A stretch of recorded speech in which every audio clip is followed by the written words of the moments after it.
An audit report had recently revealed that Sri Lanka Cricket had misused funds that should have been used for the development of cricket by choosing to spend them on infrastructure development. Sri Lanka Cricket had handed over its financial statement to sports clubs during its annual general meeting last year. The financial statements covers several details pertaining to the construction of the Mahinda Rajapaksa International Cricket Stadium in Hambantota.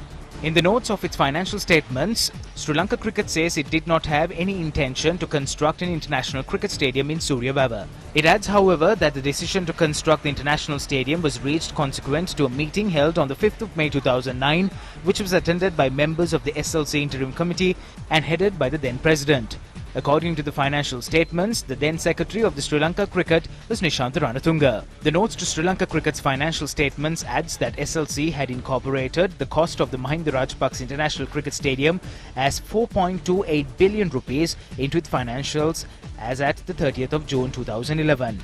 The figure includes rupees 914 million for the work performed by the Sri Lanka Ports Authority. The financial report also highlights the lack of evidence of adherence to due process and internal controls. It adds that no interim payment certificates were available for final bill amounting to 2.2 billion rupees, although such payment certificates should be signed off as per the internal controls and due process of SLC.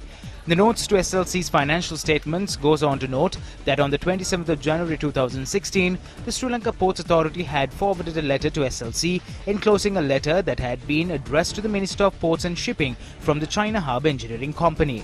In the enclosed letter, China Hub had claimed a further amount of 5.027 billion rupees, which includes interest of 2.07 billion rupees outstanding up to July 2015. Who should bear the primary responsibility of this matter? What would be the fate of cricket if such individuals are allowed to be involved in its administration over and over again?